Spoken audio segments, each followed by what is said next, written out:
pessoal do canal Brasil Notícias, estamos de volta, 7 de julho de 2019. Bom, galera, é o seguinte, até o próprio Estadão entendeu que a manobra do The Intercept é uma manobra desesperada da esquerda corrupta para tentar desestabilizar a justiça e continuar mantendo o atraso no Brasil. Se inscreve, comenta, compartilha, aperta o sininho das notificações, dá aquele joia bacana e vamos às matérias. Gente, tem gente reclamando aí que não está recebendo os vídeos. Aperta o sininho das notificações lá, tá? Para aparecer lá a mensagem dizendo que você vai receber todas as nossas publicações, tá bom? Vamos lá. Estadão detecta 4 lições importantes ensinadas pela farsa do escândalo dos vazamentos. Quer dizer, até o Estadão, gente, conseguiu perceber isso. Vamos à matéria, né? E entendermos aqui o fato. Um artigo publicado no jornal O Estadão consegue com inteligência detectar 4 lições importantes que podemos depreender em razão dos vazamentos das conversas entre o ex-juiz Sérgio Moro e procuradores da Força Tarefa da Operação Lava Jato. O texto assinado por Jorge Barbosa Pontes e publicado na coluna do jornalista Fausto Marcedo é extremamente cirúrgico e assertivo. Eis as lições. Vamos lá. Deixa eu só pular isso aqui. Vamos lá. A primeira é que ainda há efetivamente um Brasil do atraso, atuando como um bandido velho e decrépito, que reage desesperadamente com todas as suas energias contra as forças das mudanças, tão desejadas pela imensa maioria da nossa população. A segunda é que já decorridos 5 anos da primeira fase da Operação Lava Jato e depois de 2 eleições para o Congresso Nacional, o nosso parlamento aparentemente não passou pela renovação política que a sociedade brasileira tanto almejava e necessitava. A terceira é que o jogo jogado pelas velhas oligarquias e os partidos políticos que as sustentam não tem limites éticos nem freios para o enfrentamento da talvez última batalha contra a onda de moralidade que vem varrendo suas bases. Os atores dessa delinquência institucionalizada são capazes de se associar ao underground da espionagem internacional, de buscarem apoio em potências estrangeiras e em toda sorte de gangster e mercenarismos periféricos. Não há fundo neste poço chamado velha política brasileira.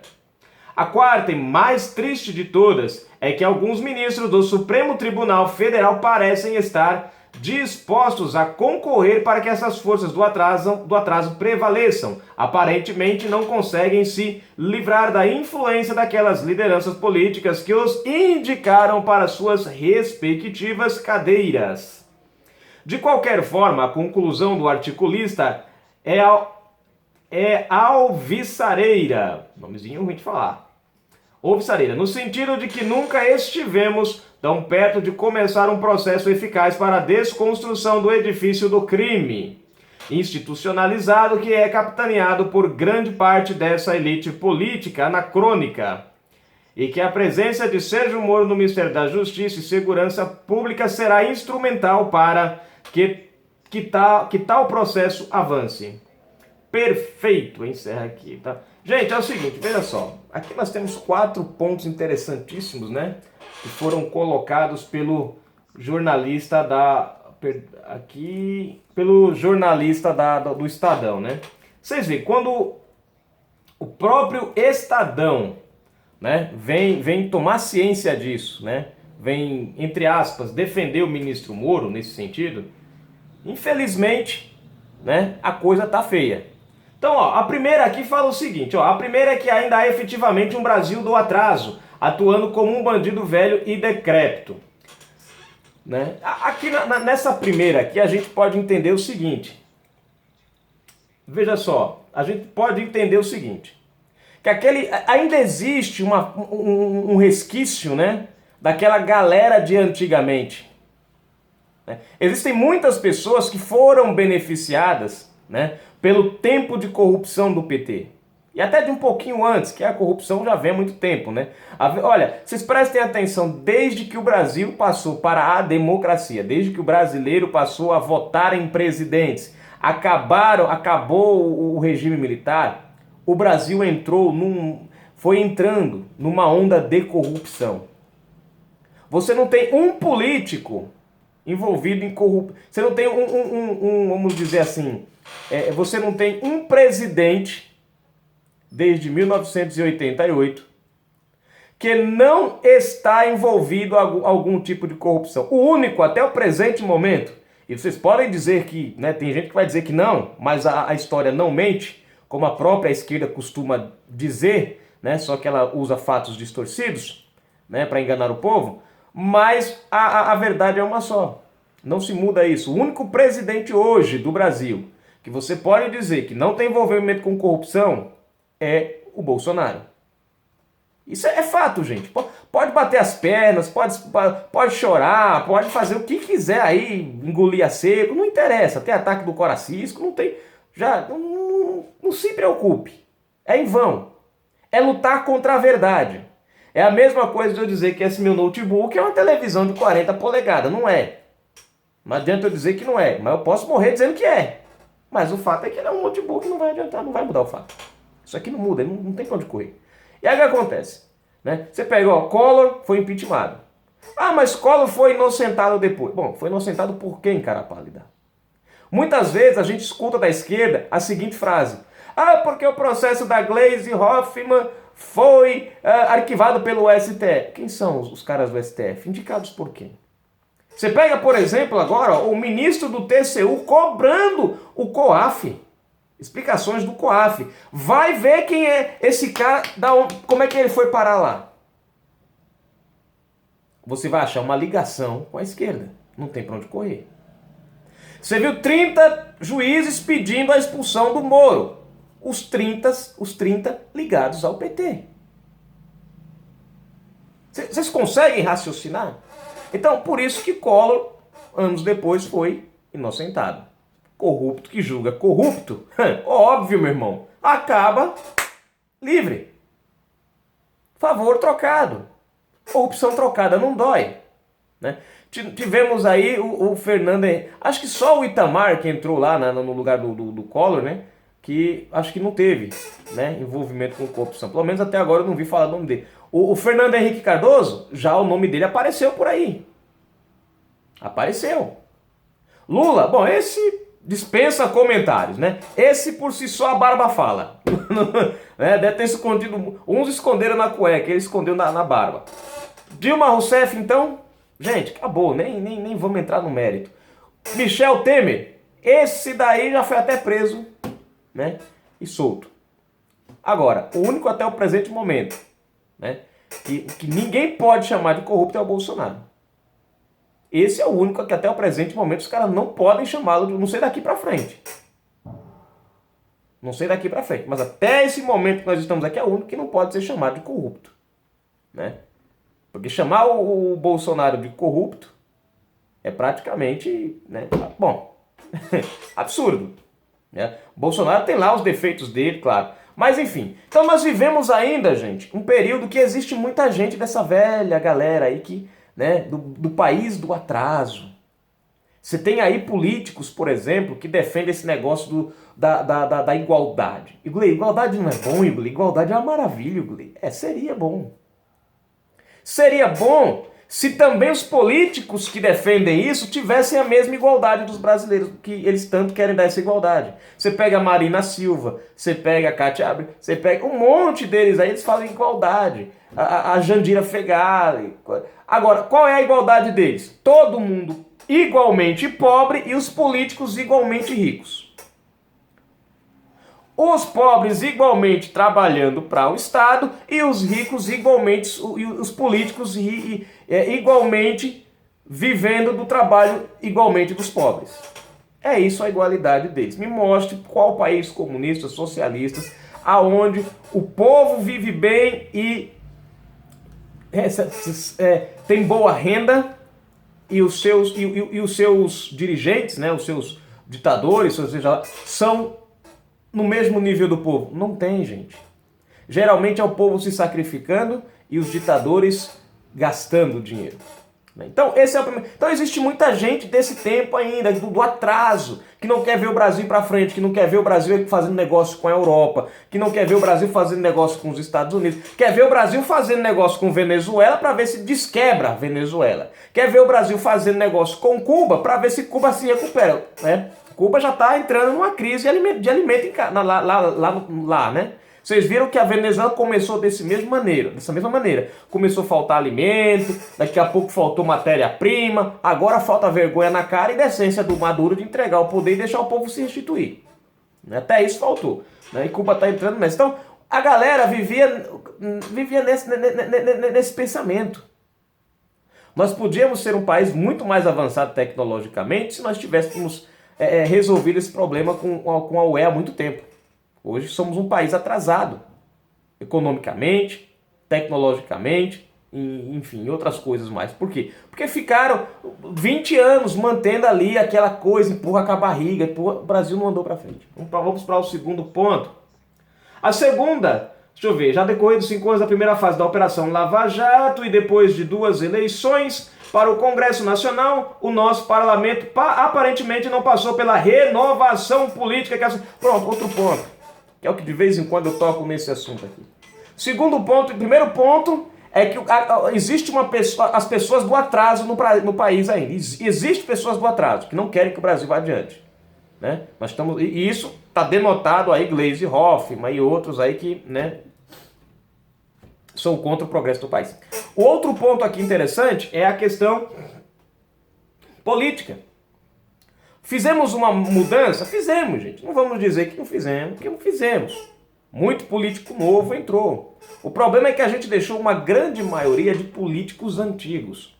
E esses políticos antigos, eles se aliaram e fizeram uma grande força dentro do Congresso. Nós mudamos o presidente da República com a política nova. Esses dias o Maia estava querendo fazer um trocadilho, né, dizendo: Bolsonaro fala em nova política, mas está há não sei quantos anos, como se os anos, o tempo de Bolsonaro era o que simbolizasse a velha ou não velha política. Quando o Bolsonaro falou em nova política, ele falou nova política, nova forma de fazer política, não novo político. Novo político é o cara que entra hoje. O velho político, ele pode fazer uma nova política, basta ele mudar a forma de governar o país. Foi o que o Bolsonaro fez. Então, você já vê já a cabeça do camarada, né? Qual é? Então nós temos ainda, foram eleitos, você tem Marcelo Freixos, trouxe a matéria hoje, né? Ele defende que o The Intercept não seja investigado, mas agora vai entrar com uma ação para que o pavão misterioso seja investigado por causa dos vazamentos das mensagens deles lá. Quer dizer, você vê como é que são. Vocês têm aí o Paulo Pimenta, Humberto Costa, deputado e senador, que de um lado defendem o povo, do outro encarcam o povo. Um enganou, o outro está envolvido em corrupção. Enfim, e só votam contra as pautas que o Brasil precisa. Não votam a favor de nada. Não apresentam nenhuma ação relacionada a beneficiar o povo. Só apresentam ações para travar o governo. Aí você tem PT, você tem PSOL, você tem PCdoB. Você coloca, por exemplo, uma mulher como Jandira Fegali para defender os direitos trabalhistas, quando na verdade ela mesma 7 processos nas costas. Trabalhista. E aí? Quer dizer, nós não mudamos. Nós mudamos o presidente, mas não mudamos a base que o presidente tem para governar. Nós colocamos um presidente que está querendo cumprir com o que prometeu, mas nós temos uma base que está votando para diminuir. Hoje o presidente pode decretar à vontade. O Congresso já está preparando uma ação aí para poder limitar os decretos do presidente. Nem eles deixam o presidente governar e ainda querem impedir do presidente usar as prerrogativas que tem. Tem a questão das medidas provisórias. Também estão querendo limitar as medidas provisórias do presidente. Então você vê que nós colocamos um presidente lá, mas colocamos os contra o presidente na base. Então, mais um ponto que detecta. Por isso que você vê, um monte de deputados e senadores defendendo o The Intercept. Por que eles estão defendendo o The Intercept? Porque todos estão envolvidos em corrupção. Nós colocamos de volta um monte de corruptos. E quando você pega, por exemplo, o Sérgio Moro, o cara que entrou de sola, né? E eles estão vendo que nesse ano as coisas estão... O que eles vão fazer? Eles vão achar um jeito de derrubar o Moro. E aí criaram essa narrativa do The Intercept. Então, mais um ponto detectado pelo, né, pelo Estadão. A terceira é que o jogo jogado pelas velhas oligarquias e os partidos políticos que as sustentam não tem limites éticos nem freios para o enfrentamento da talvez última batalha contra a onda de moralidade que vem varrendo suas bases, capazes de se associarem a um degrau da espionagem internacional e de buscarem apoio em potências estrangeiras e em toda sorte de gangsters e mercenarismo periférico. Eu vou parar por aqui, né? Vamos mandar mais um. Vejam só. Outra prova de autoritarismo. Antes de Bolsonaro, lembra quando o Bolsonaro estava indo para Israel para fechar aquele acordo lá, né? Quando o Bolsonaro estava querendo, né, negociar com a China, eles quebraram o pau, falaram um monte, porque, né, e quer dar os nossos recursos para fora, porque o Bolsonaro se aliou com os Estados Unidos, porque se prostrou aos Estados Unidos, dobrou de joelho aos Estados Unidos, aquela... Você tem esses mesmos que acusaram o Bolsonaro, que saiu do Brasil para fechar negócios, olha a diferença. Bolsonaro saiu do Brasil, foi para os Estados Unidos, tem um esquema relacionado à China, foi para a Argentina, foi também aqui para um país vizinho, acho que Chile, né? Para o Chile, se não me falha a memória, foi para o Japão, foi para onde mesmo? Israel, né? Esses países. Fazer o quê? Negociar, né? Fechar acordos. Para que serve? Para aumentar a economia do Brasil, mas foi muito criticado. Agora, esses caras perdem perdem a razão, o senso do ridículo e perdem literalmente o senso ético. Estão tão dispostos a derrubar o Brasil, a recuperarem os cofres públicos para continuarem assaltando e sugando do povo brasileiro, que eles se aliaram à Rússia. Eu trouxe para vocês outro dia aqui, né, logo em primeira mão, acho que eu fui um dos primeiros a publicar a informação de que Dilma Rousseff e Gleisi Hoffmann tinham escapulido escondido para a Rússia. E teve um bacaninho que colocou aí, de ser mentiroso, de publicar fake news, elas não foram escondidas. Bom, dias depois veio a verdade. Elas foram escondidas sim. Tanto foi que nem você entra no Facebook da Gleisi, não tem falando sobre a viagem. Não sei agora, mas não tinha. Você vai na Câmara dos Deputados, não tinha falando sobre a viagem. Até os deputados souberam depois, quando ela já estava embarcada, né? E foi fazer o que lá? Dizendo que foi fazer negócios, né, Primeiro que ela nem poderia fechar nenhum acordo, nem garantir nenhum tratado, como ela disse que foi fazer. É competência do presidente isso daí, né? Ou, pelo menos, o presidente teria que autorizado, delegado a ela a autonomia para ela ir lá fazer isso. Não, eles foram escondidos. O engraçado é que foram poucos dias antes, né, da bomba do Intercept vazar. Dia 5, dia 4 e 5, né? Você vê que lá na própria Rússia, nem lá eles divulgaram, né? Tiveram sites que, como a gente, também cavucou e achou, né? Cavucou e achou. Então você vê, eles se aliam, aí se aliaram, perderam a noção, pegam um espião americano, um cara que já é expulso, ele não pode nem aparecer, se ele colocar um pé na fronteira, a bala come, o cacete zoa, a mão no pé do vidro, por tudo quanto... O escutador de orelha dele incha. Ele não pode aparecer nem nos Estados Unidos. Quer dizer, você vê, eles se aliam a criminosos. A criminosos, gente. Não existe isso. Né? São baixos. Invadem a vida privada das pessoas. Vamos continuar aqui para a gente terminar. E a última aqui, ó. Cadê? Deixa eu ver. Cadê a última?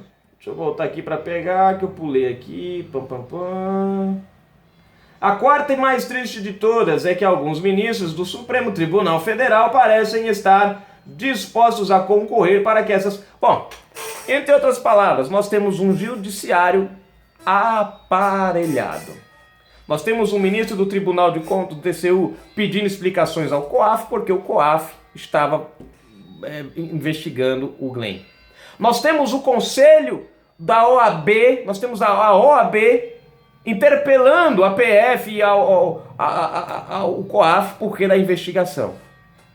É incrível, né? Você vê a Ordem dos Advogados Brasileiros, que seria, junto com o STF, né? O equilíbrio dos direitos brasileiros. Não, eles estão a favor da quebra dos direitos e defendendo aqueles que praticaram o crime. Então você tem aí ministros que defendem, né, o The Intercept, como Gilmar Mendes, que disse que as mensagens obtidas criminosamente, a gente sabe o Código Penal, gente, eu não sou advogado, mas o Código Penal é claro em relação a isso. Provas adquiridas de formas criminosas são inválidas. Você não pode justificar um crime, cometer um crime para justificar a inocência de outro crime. Não existe. Um erro não justifica outro. Isso está no nosso Código. Quer dizer, eu não posso cometer um crime para poder provar que o cara é inocente. Não existe isso, né? Mas aí Gilmar Mendes defende, diz que não pode. Nós vimos Lewandowski, nós vimos todo o aparelhamento disso daí, gente. Para quê? Para soltar o Lula. Infelizmente, algumas pessoas colocam, por que a Polícia Federal não cai em cima? Por que não fazem nada? Infelizmente, não pode se fazer nada, porque os nossos ministros, boa parte deles estão ali devendo favores a serviço partidário. Essa é a grande verdade. Não tem outra verdade. A maioria dos ministros estão ali defendendo partidos. Poucos escapam ali que são realmente ministros que merecem o nosso respeito, mas boa parte deles não. Essa é uma grande verdade que não dá pra gente negar. É nessa base que o Glenn está trabalhando. Você vai prestar atenção numa coisa. A pressão vai ficar em cima do pavão misterioso. O Glenn vai continuar, pelo menos perante esses ministros, de boa. Tudo aquilo que o Glenn aprontou de errado vai ser justificado. E aí eles vão transferir para o pavão misterioso e vão usar o pavão misterioso como bode expiatório ou como um exemplo de que não se pode mexer com eles. Como exemplo de que eles podem tudo e ninguém pode nada. Que eles são os senhores da ação e que o brasileiro que se dane. Então, infelizmente, é essa a postura do nosso Brasil. Um STF literalmente apoiador, acolhedor das práticas criminosas do The Intercept. Então são esses os 4 pontos que o jornal Estadão mostra claramente em relação ao The Intercept. Porque tudo isso está englobado ao The Intercept. Quem é que está apoiando o The Intercept? São aqueles que querem manter o Brasil na pobreza, para continuar tratando o povo como gado. Quem são os que estão apoiando? São os corruptos que estão envolvidos na Lava Jato, estão dispostos a fazer qualquer coisa para se livrarem da cadeia e soltar o maior criminoso. Quem está apoiando o The Intercept? Os políticos da velha política, do toma lá da cá, aqueles do favorzinho, do caixa 2, que nós infelizmente elegemos de novo. Quem está a favor do The Intercept? Os magistrados que foram colocados pela esquerda lá em cima. 4 pontos interessantíssimos que devem ser considerados. Canal Brasil Notícias.